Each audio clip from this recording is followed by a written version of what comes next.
Good morning, everybody. My name is Miles Hanson. I'm with World Trade Center, Utah, and we're grateful that you would take some time out of your days on this Friday morning to engage with us and our partners from Mexico here in Utah, as well as our partners in Mexico itself.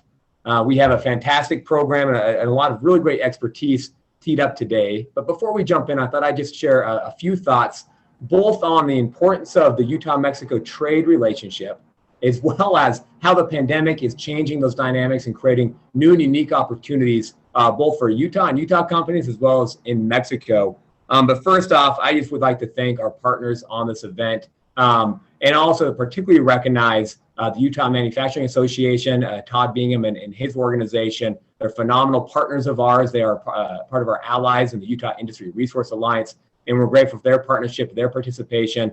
I see Mr. Franz Kolb, who leads on behalf of the governor. The governor's diplomatic and protocol and trade efforts. Franz is a fantastic leader. I always joke that if Utah were a country, Franz would be our Secretary of State. And so we're grateful for the governor's office of economic development for their partnership and all the great things that they're doing on behalf of the state of Utah.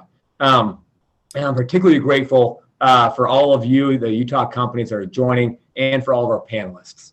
And so as we look at the Utah-Mexico relationship, there's no question that there is already a very strong relationship that is so important to Utah, and there's opportunity to make it even stronger. Recognizing the opportunities that USMCA has created, we've been partnering with Jose and his team to do a series of events to create more understanding amongst Utah companies about the opportunities, and then most importantly, to help support companies that are following up and taking action after the fact. And so a few weeks ago, we had one of the top negotiators for USMCA provide some insights into the process that led to the new trade agreement, as well as to break down some of the big picture things of what it means for Utah companies and U.S. companies and companies in Mexico. We had a phenomenal visit from the ambassador last week.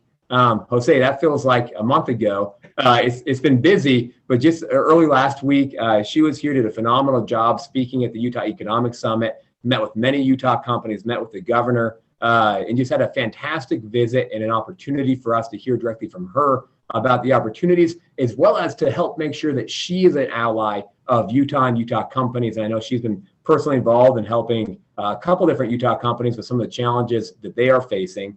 And now, of course, we're talking about Tijuana and opportunities for nearshoring today. All this is leading up to what we hope to be a trade mission to Mexico in the first half, probably next summer or late spring. So keep your eyes out for that. And so the reason why we're focused so much on Mexico right now is we know that there are changing trade dynamics as a result of the pandemic. I think one thing that we've all learned is that there is a premium in having shorter supply chains where you are not having to cross oceans or many international borders. And of course, that creates opportunities as we look here domestically in the United States, as we look in Utah, and also look to our partners and friends just south of the border. And so as we look at creating more resilient supply chains, USMCA was very intentionally done to help integrate the North American market, to help make it so that we are stronger as North American partners as we then engage with China and Asia and Europe and other places around the world. You know, I think that there's been a lot about China and the U.S.-China relationship, and that is a very important relationship and one that is changing. But I always think it's important to put it into context and recognize that the United States does 80% more trade with Canada and Mexico than we do with China. So yes, China is important, but the most important trading relationships are right here in North America, and USMCA is designed to create more opportunities, and the timing couldn't be better because with the pandemic and those dynamics, we now have a greater interest and a need to figure out how we can nearshore either back to the United States or to Mexico, and USMCA creates a framework where there are unique opportunities to take our manufacturing and our sourcing to Mexico. So with that, I'd like to go ahead and introduce our partner in crime and so much else. Consul Jose Borjon is an absolutely phenomenal partner. As a former diplomat myself, I recognize that it can be challenging to be in a community, to be representing another country, and yet to become an integral part of that community. And I say with great honor that Jose is 100% a critical part of Team Utah, and he's achieved that by being such a great partner and a friend, and so eager to plug in and support so many Utah companies and entities during his service here. So Consul Borjon, Jose, thank you very much for organizing this, and I'll go ahead and turn the time over to you. Well, thank you, Miles, and thank you for that great introduction, because it really presents ourselves with what we're trying to achieve, which is putting into the perspective of our partners, both in Mexico and in Utah, the great opportunities and services that we can give each other.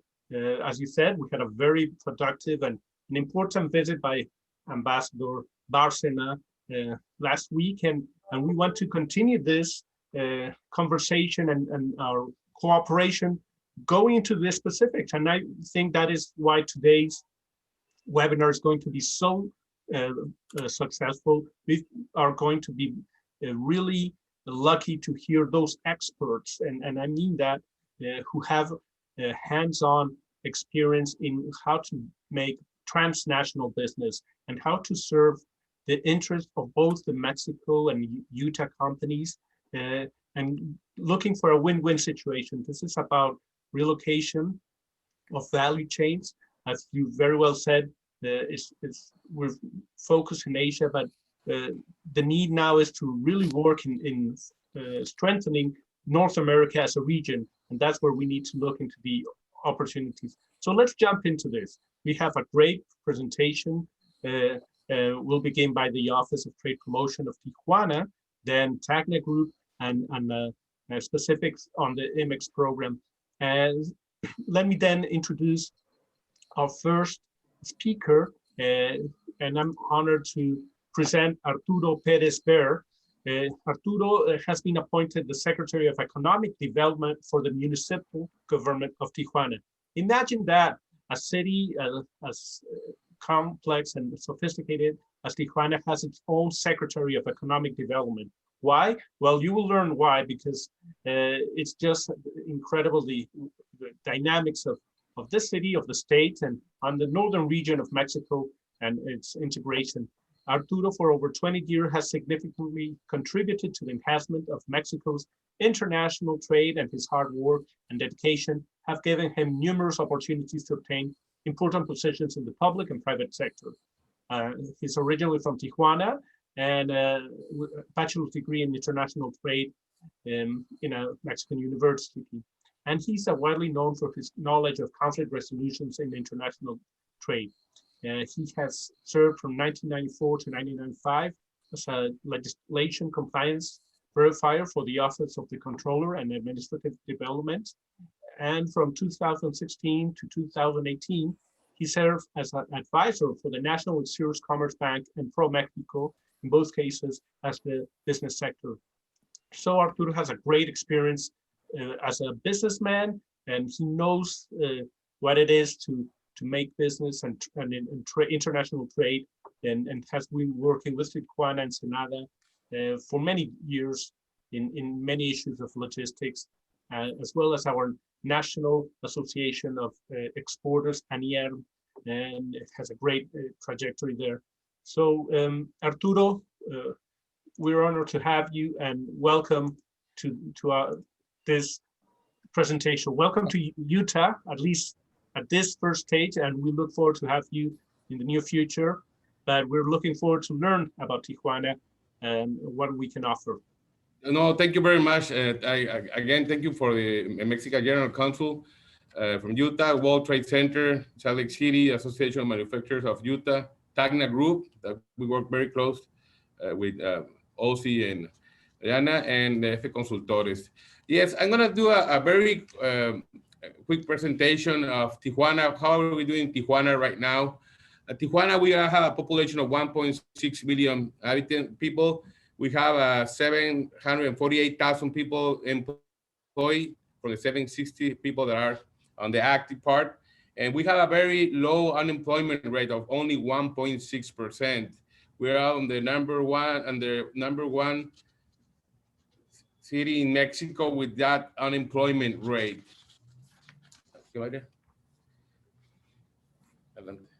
Regarding the companies employed, This is the total IMEX company that we have. There are 603 companies with in the IMEX only. We have 245,000 people employed only on the IMEX.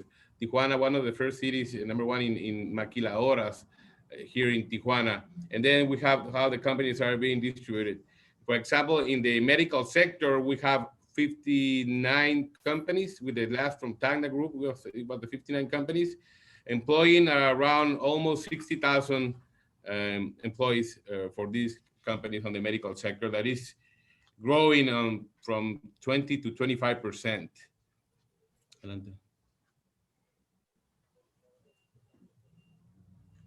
And this is the new jobs that we have. Even with the pandemic, this is why Tijuana is so unique in Mexico, as in the economic part. Tijuana, we lost around 15,000 employees, but we already have more than 30,000, near 30,000 that we already recouped on the new jobs. So even that we have this decrease of the employment, we already recouped those employment back in less than 3 months. Regarding the border, this is the border crossing and the pedestrians. It decreased about 42% from January to August.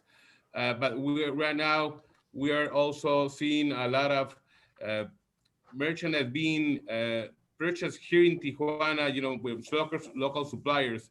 Even that we have this restriction on the border, we have more local suppliers being growth regarding manufacturing products, and also more merchandise coming from the south of Mexico to be purchased here in Tijuana. In the passenger side, also we have it decreased on the passenger side, but right now we're receiving approximation of 22,000 people a day. And that's how Tijuana is increasing. We have new flights to Cancun, direct flights, but in the part of the passengers in the airport is increasing again. The hotel occupancy is about 66%, and also it's very important. In Tijuana, we have right now $1,135 million of private, foreign and national investment. It's $349 million more than 2019. So even with the pandemic, we still have more investment for this year already. The medical tourism, as you know, we had in 2009 about 2.5 million medical tourists in Tijuana. Actually, we have a lane, a medical lane that we improved the use. We regulated more, and also we opened a new business lane. With the same lane, we opened the medical and the business lane. So investors, for example, from Utah, they want to come to Tijuana, do a search in Tijuana projects, they can return back in 15, 25 minutes by this lane that we already have in place. And we're having about 500 to 600 cars per day using this special lane. It's a very unique lane, and it's more than 92% of the medical use and about 8% on the business lane. And as I was telling you, the economy in Baja California, we have about 0.5% compared for the previous quarter. But in competitiveness, we're about 29% of the 29th position in the cities of Mexico. As I told you, the foreign investment and the national investment, we have $521 million in foreign investment, and national investment is 609. The national investment is basically all the condominiums, the industrial park. There's a lot of industrial parks, expansions, and we have a total of $130 million on foreign and national investment. Regarding Utah, we have 13 companies in the Baja California states, 2 from the auto sector. 11 manufactured companies, and this is the metal mechanic, furniture, presses, harness, shelters, automobile, medical, injection molding, and investment from 2013 to 2018 is about $100 million. More than 10,000 jobs have been created only from the Utah state companies. Well, this is the quick numbers for the Secretary of Economics. We have a very extended presentation that we just did, but basically what we're seeing in Tijuana is we have companies affected by the COVID. Yes, we have companies affected. We have about 58 small companies. What we're doing in Tijuana government is basically giving finance programs to them from 10,000 pesos to 200,000 pesos with a very low rate of 3%. For all these companies that they require help. We're doing all the protocols, sanitary protocols to help them open again these businesses. On the maquiladora part, we're seeing an increasement from 20 to 25%. We know there's a lot of cost regarding the COVID procedures. We have companies that we see they go from 100,000 to $1 million of cost to getting all these procedures in place for the COVID. But we see that the maquiladora is still increasing in Tijuana. So Tijuana is still a unique region to invest. We're planning also maybe in the next months a trip to Utah to talk with the associations of manufacturers, the Mexican Consulate, and we can increase this business in this region. Thank you. Well, thank you, Secretary Arturo Perez there. I think it was a very good introduction of, the dynamism of Tijuana. It really remembers me the dynamism of Utah.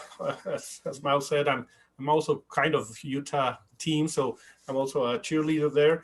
And it just shows the great opportunities that there are in both Utah and Mexico and Tijuana and Baja California, because even though COVID has affected all of us and the economy,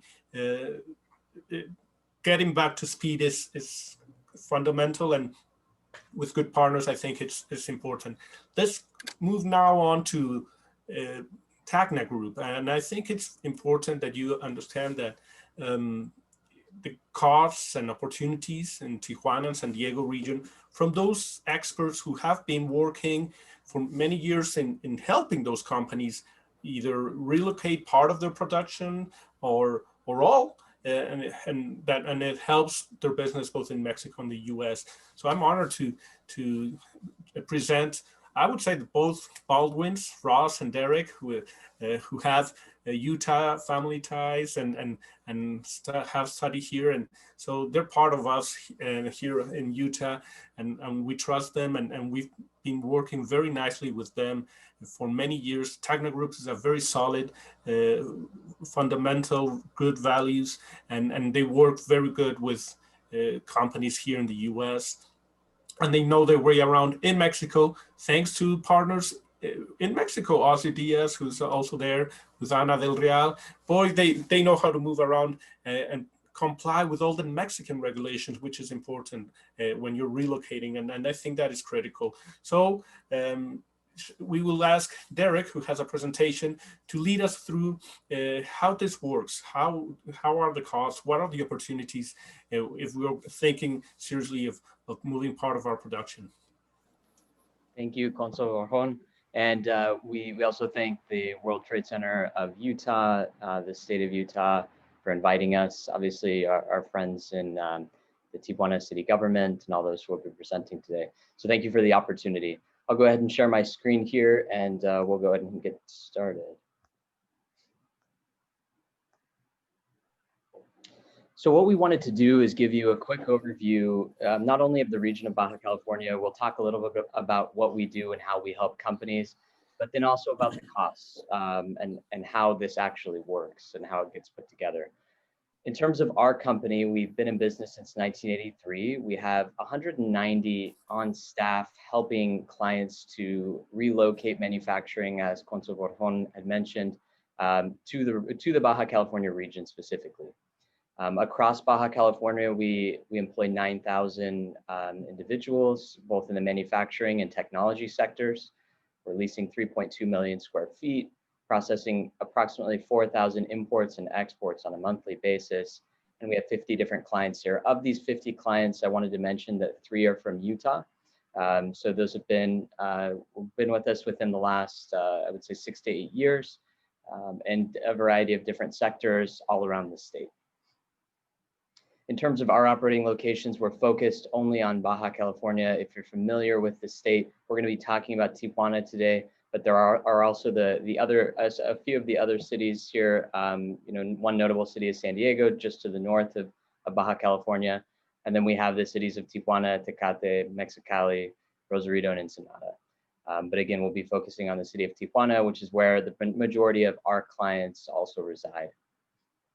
So in terms of what we do, it's a service called shelter services. And when we look at a company that's looking at to move operations, either partially or completely, or relocate supply chains, there's generally a list of items that need to occur in order for that to happen. And for many of you who've ever investigated doing something like this, it can be fairly daunting. And so we take a lot of the mystery out of this process. And we do that by specializing in each of what our respective parties do. So in the case of our clients, they are experts in making their products, in manufacturing and procuring their raw materials, while we are experts in Mexico, in administrating companies that are looking to move to the region, operate in the region on a long-term basis. So the way this cross-functional model works is that the client is in charge of their operation, they're in charge of their manufacturing operations, they have full control, and we take over the administrative side of operating in Mexico. So when we're talking about what that contains, you'll see there's some crossover here. So at least initially, when a company is looking at relocating, we're talking about sourcing and negotiating a lease, and we do that jointly together with them. And then apart from that, we execute a project plan, and we do about 5 to 6 transitions per year on average. So we use these same transition plans and Gantt charts for every single move, and we're well experienced at helping companies relocate smoothly. The entire process from start to finish takes about 3 months, to give you an idea. So it's a fairly accelerated time frame in terms of relocation. And then on an ongoing basis, we're taking care of a lot of these mystery items that you would see here in terms of accounting in Mexico, paying suppliers, paying taxes, tax compliance, treasury functions, administrating bank accounts in Mexico, all the human resources pieces from legal aspects to recruiting, all the way through there, payroll, which is paid on a weekly basis, importing and exporting out of the region, understanding duties, how does USMCA play into this, and how can you avoid duties going into Mexico, even if they are foreign goods, and then bring them back to the US transformed, and have some duty advantages there, even if your inputs are coming from Asia, for instance. Trucking and logistics, getting things to and from, whether that's your plant or your supplier's plants. All of the environmental health and safety. There are quite a few permits, and we work with both city agencies, state agencies, and federal agencies in order to obtain those permits for operations in Mexico. But our focus, as was previously mentioned, is to keep our clients in full compliance. From there, we also do cross-docking in the US, and that's just to really facilitate the flow of materials from one direction to the other. And then lastly, government relations. We work tightly with all agencies of government, both city and state and federal, in order to ensure our clients have a friendly environment in which they can operate. I wanted to highlight a few Mexico key indicators here. One is just the labor costs. A lot of people, when they're looking at potentially relocating a facility to Mexico, they like to compare that to other low-cost region, that being China specifically, and just looking at what's happened over the last few years in terms of labor rates. So this is a comparative analysis of direct labor wages, not fully loaded, just base wages, one to the other. And what you see here is this exponential growth in wages in China.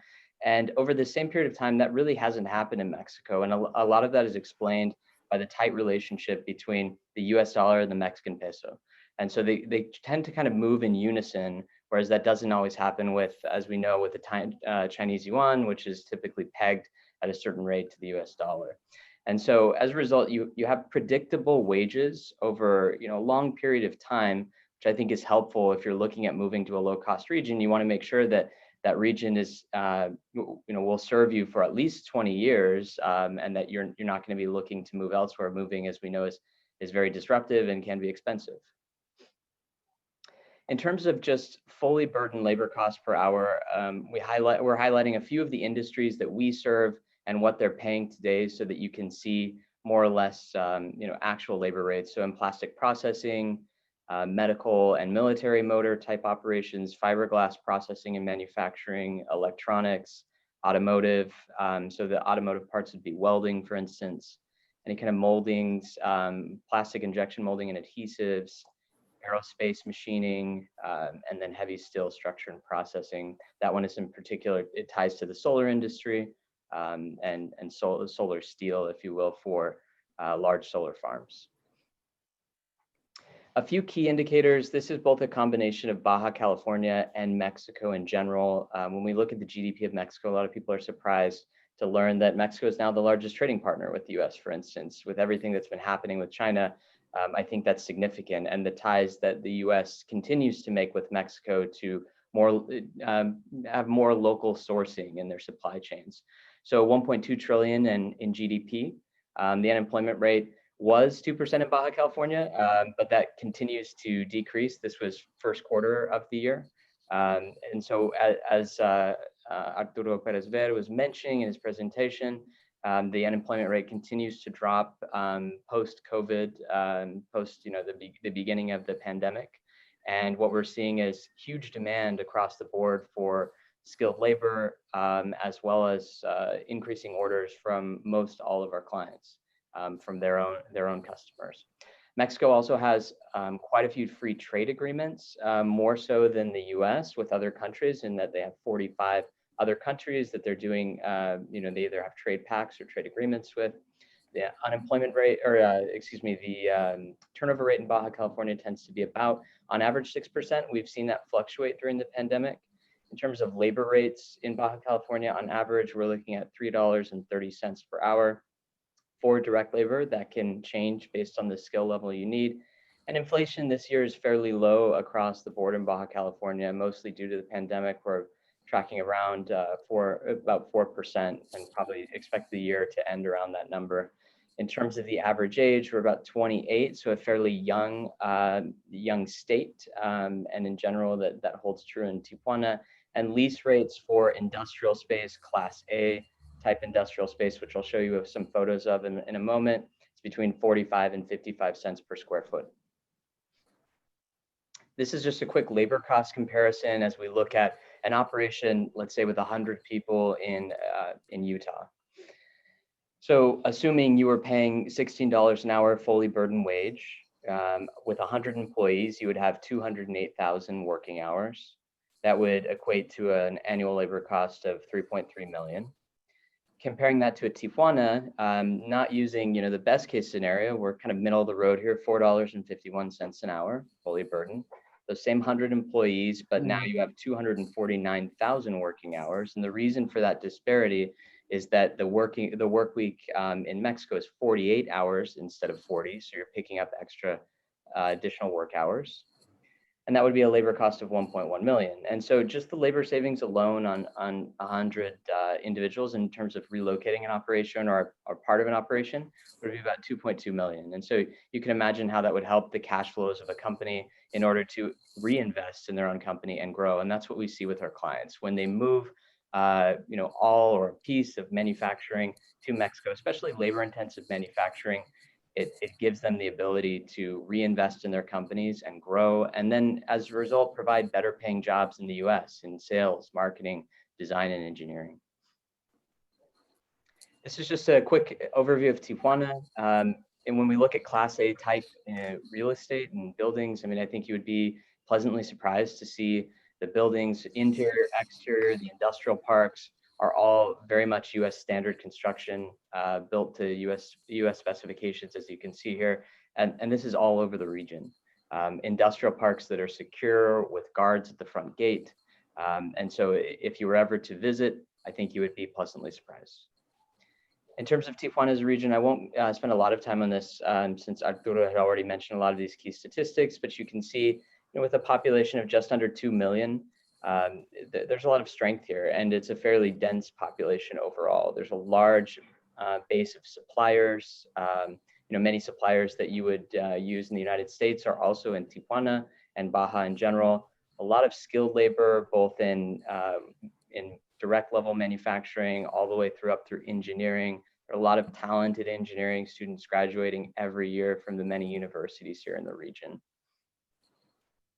And then just some sectors that I wanted to cover here. So when we look at kind of where the strength is in Tijuana specifically, so you have aerospace, automotive, medical, and electronics. And for many years, the electronics industry has really dominated Tijuana, but that is quickly changing in terms of the landscape. But what we're seeing is more and more medical companies are actually relocating to the region.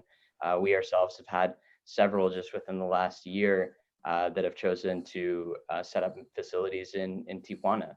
And so when we look at 50 companies, it's one of the largest medical sectors in terms of a particular region in all of North America. And then just lastly, in terms of seaport logistics, many of you will remember the longshoreman strike in Long Beach from several years ago. One of the big advantages of manufacturing in Tijuana is you can also leverage the port of Ensenada, which is also a deep water port where you can also receive raw materials and inputs there, as well as Long Beach at the same time. So, you kind of have a backup in the case that you have ever a union strike again, which we hope it doesn't happen. And then just lastly, looking at the industrial markets and how the city lays out. Like I'd mentioned before, the city is fairly dense. As the crow flies from the border that you see there down to the kind of the outskirts on the south side of the city, it's about 8 miles. And so, to have 2 million people in this fairly dense geographic region is definitely helpful in terms of movement from facility to facility. Many employees are bused to their factories by the companies, and that just facilitates ease of movement. But each of these colored areas that you see here are the industrial markets, the major industrial markets and zones. And so you have options that are close to the border, you have others that are a little further away. But in general, there's a lot of real estate, a lot of manufacturing that's happening here, and we see it as a potential key advantage both for Utah companies and other companies in the U.S. who are looking for manufacturing opportunities.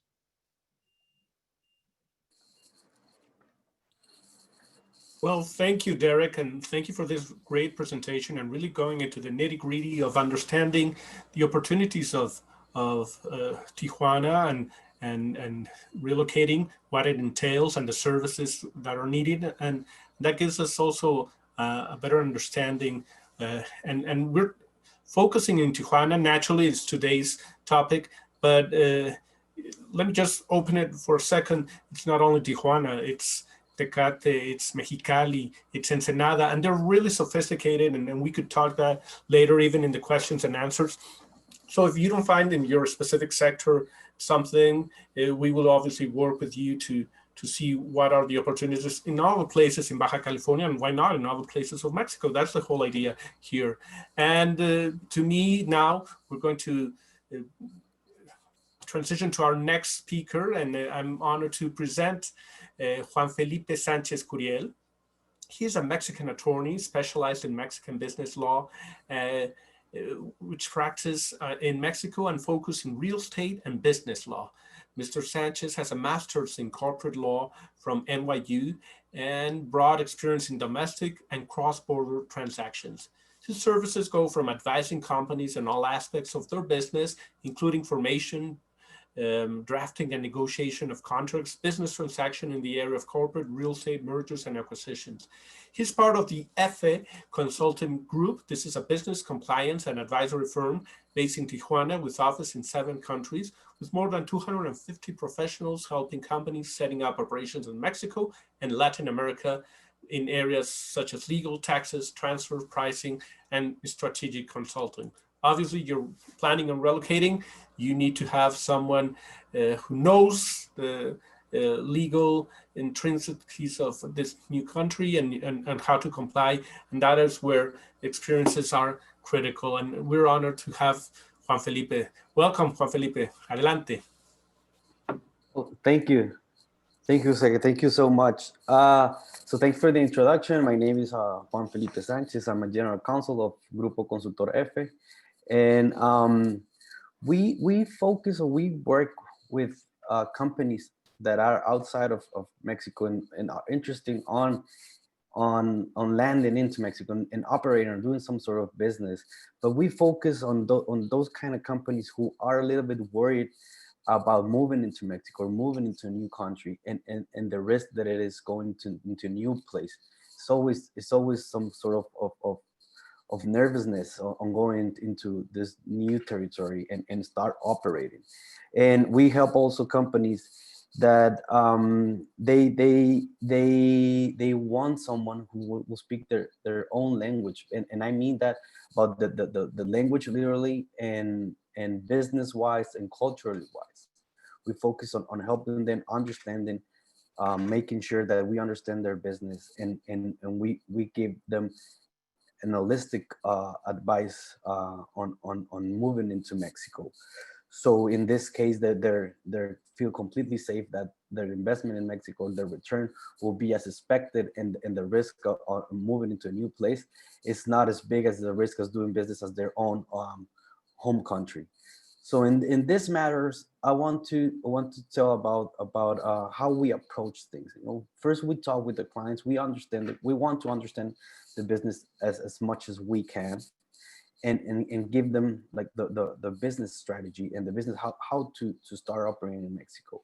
And this goes from the tax perspective, how to settle into Mexico with the best tax strategy, best efficient tax strategy here.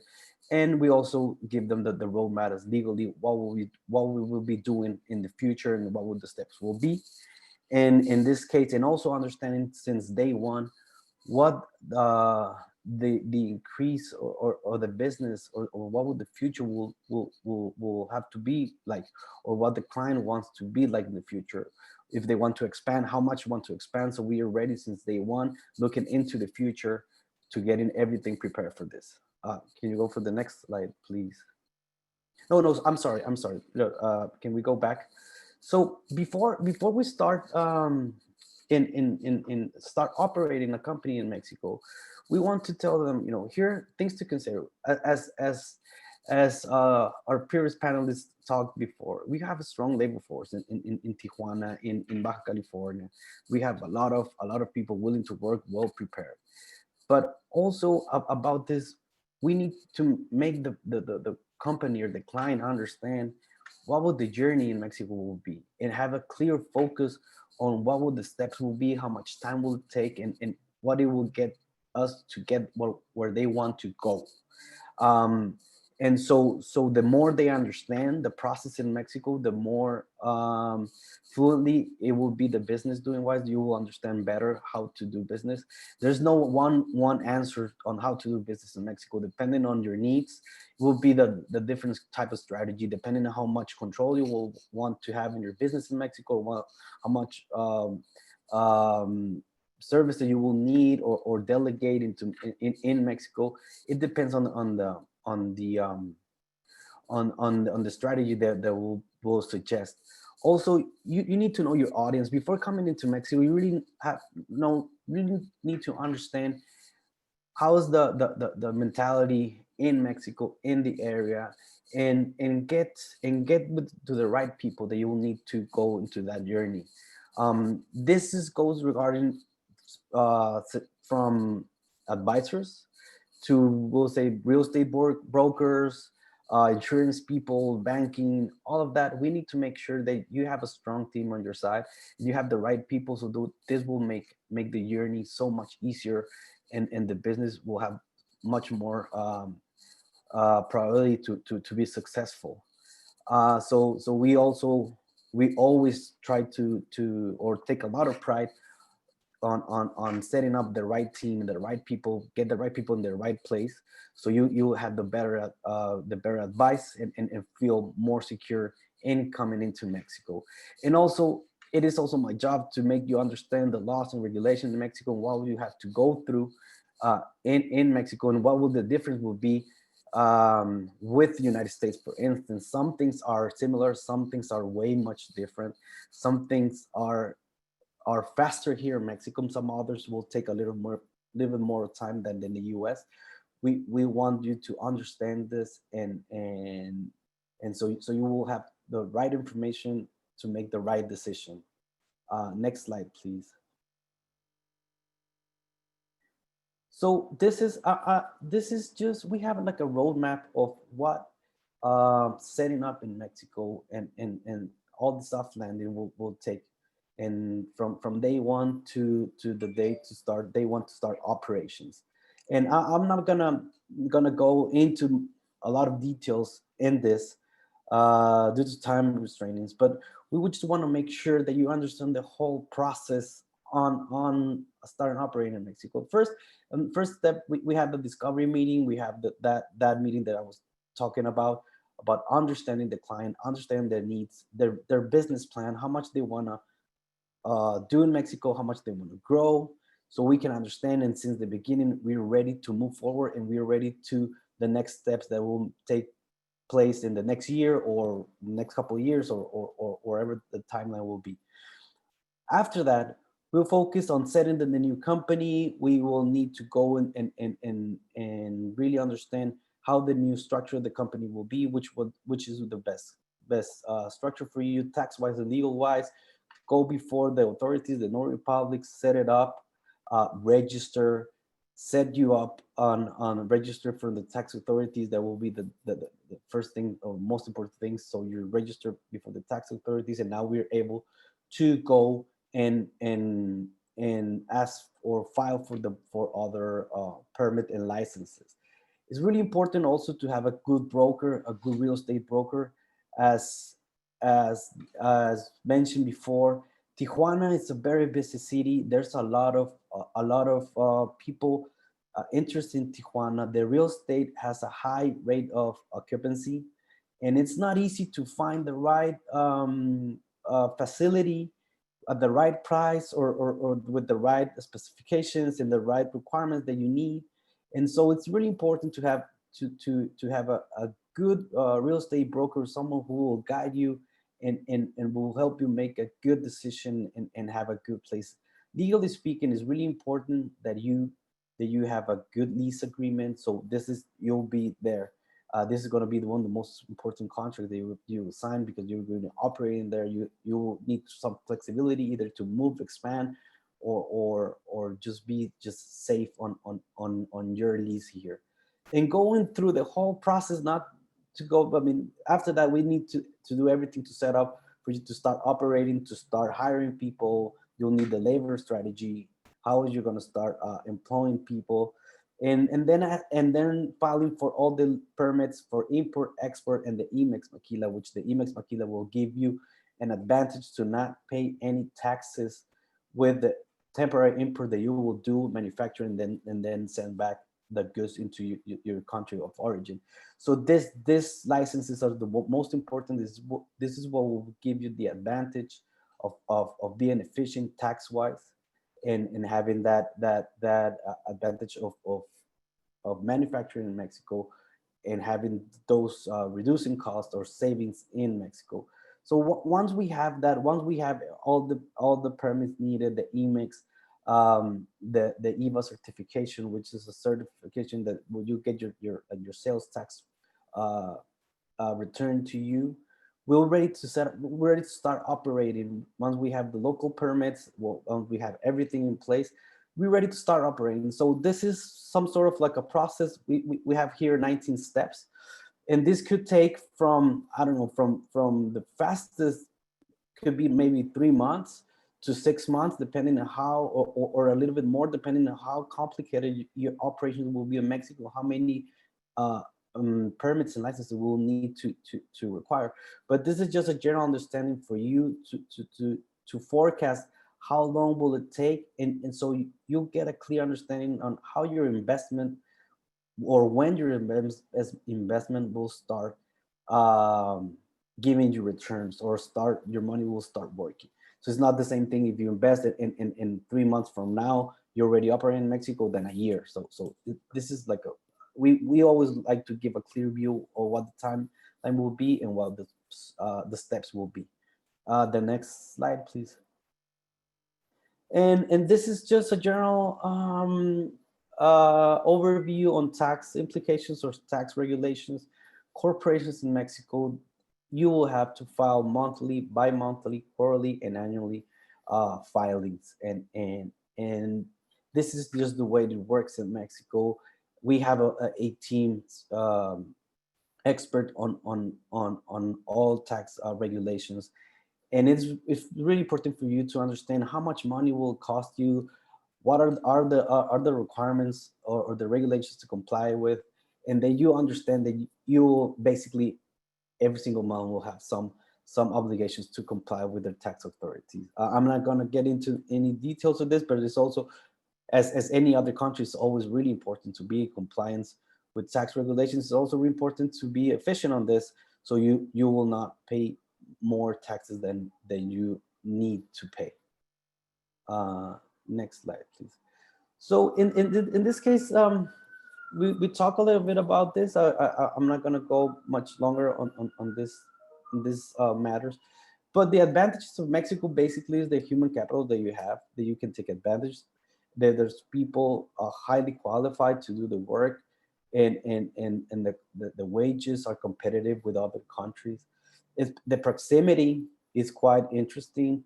We are just a few minutes away from the border. Logistically, that you could have your goods in the next day or the same day in the United States. It will take us a few days to go from one coast to other coast. So this is one of the main advantages that we see. And of course, the cost in Mexico, it's a huge incentive for people to come here and really help your company on making it more profitable and lowering your costs and in manufacturing and operating in Mexico. Next slide, please. So in also in Baja California, we talk a little bit about this, but we just want to make a clear statement that we are a city that welcomes people from outside, welcomes companies from outside. We are a bicultural city.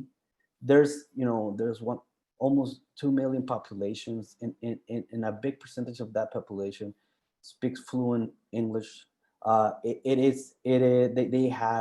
They understand the culture in the United States. We have grown all of our lives next to the United States, and we understand their mentality. It's a bicultural city, and it helps a lot on the day-to-day operations, and it can help a lot of the companies to really move forward as efficient as possible. And we have plenty of schools that give us the human capital highly qualified to fulfill all the different types of job descriptions of jobs that you will need. So this is why makes Tijuana or Baja California really appealing to the people in the United States. There's a reason why there's so much that the percentage of unemployment is so low, and the occupancy rate on industrial buildings is so high. It's really important to understand how advantage could be moving into Mexico, moving a part of your manufacturing into Mexico, and really take advantage and help your company grow. So in a nutshell, this is what I wanted to talk to you about, make you understand about soft landing in Mexico, and understand a little bit how we can help companies from outside of Mexico do that, and do it in the most efficient way, and do it with a business mentality. Okay, thank you, Juan Felipe, for your presentation. And I've seen a couple of questions in the chat, which are very interesting, and I think it would be nice to segue into that. Hannah, if you can help me out, I saw there's one on factory lease. I think that's a very valid question, no? So Derek and Ross, this came up during your presentation, but anyone's welcome to answer. For factory lease, do you have your own factory spaces, or do you help clients look for space? Let me take that question. In our service model, a client able to lease any building that they would like in the market. We know the market very, very well. We work with local brokers, but we also know the market, and virtually every landlord. We lease ourselves 3.2 million square feet. So we're very much in the market, and we know the rates and how they can be competitive. We also have actually what we call our proprietary toolbox of negotiating a lease so that we can get the most favorable terms to benefit our client. But the market is completely wide open. You can lease from anyone. That's great. Thanks for answering that. And then a follow-up question, do you also do contract manufacturing, especially for metal fabrication machine building? We ourselves are contract manufacturers on a limited basis. There are limited things we do. We also refer things to our clients. We do have metal fabrication clients that do contract manufacturing. And so we refer business to those clients. We do a little bit ourselves as we're manufacturers ourselves in some contract manufacturing areas, primarily box build and cable harnessing in our own operation. But the EDC would be a great source in Tijuana to help place contract manufacturing opportunities. Okay, great. Here's another question for the panel. We have an attendee who's interested in BPO services for call centers. Can anyone speak on that? Let me also jump in on that one. Sorry, we do quite a bit of BPO. So we're helping with technology development. We're actually driving remotely tractors in the Central Valley of California on a remote operation basis. And we're helping agribusiness weed fields as well, and create technology to weed fields.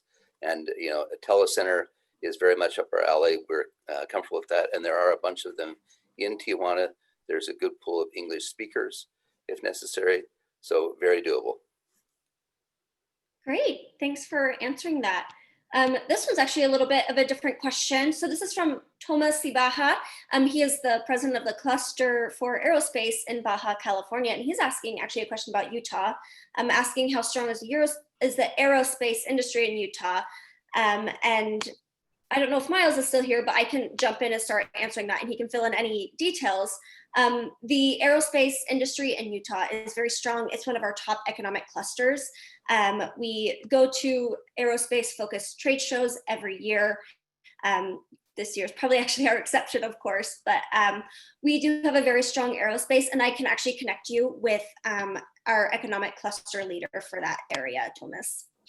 A next question, Ross, is a follow-up about the BPO services. How can they get more detailed information for that service?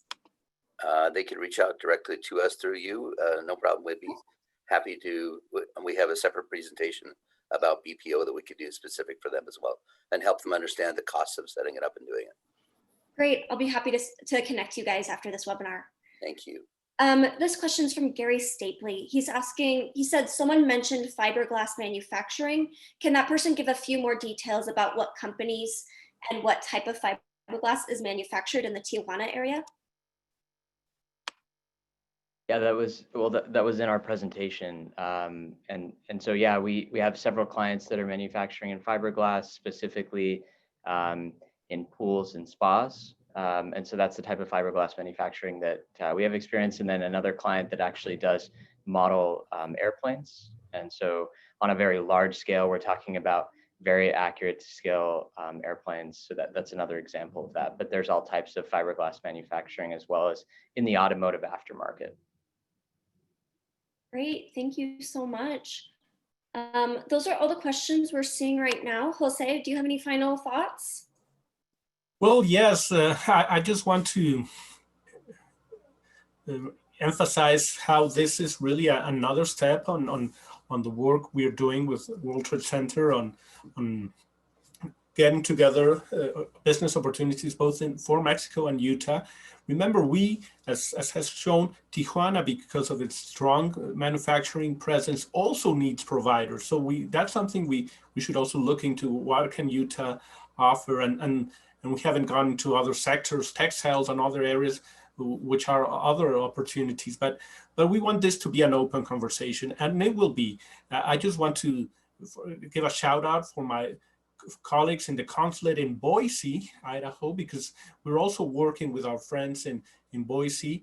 And in the future, we would hope to have a visit from our friends here in the panel to Utah and eventually to Idaho. So that's something we're working. This has been very helpful for us to connect and make this first presentations and really just open the interest that is already there. And I think that is very, very relevant. We will share, I guess, all the contact information because questions will continue arising. And I just want to remember everyone that you've got partners here in Utah, both in the World Trade Center and here at the consulate, and through us with a larger network of organizations in our country and here in the US for trade. And it is a difficult moment, but also a great opportunity moment.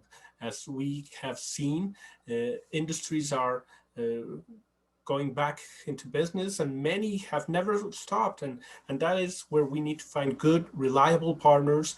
And Mexico is one for the US and Utah is one for Mexico. And we share those values and that commitment. So from our side, we really appreciate everyone's time. We want to be respectful of it. And we really thank you and wish you the best. Thank you, Hannah, as always, Miles.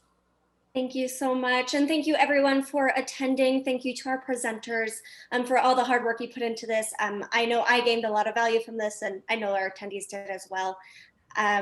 As Jose mentioned, as questions keep coming in, please feel free to reach out to me directly. I'm happy to connect you with any of our panelists today. And I hope you guys have a great day and a great weekend. Thank you.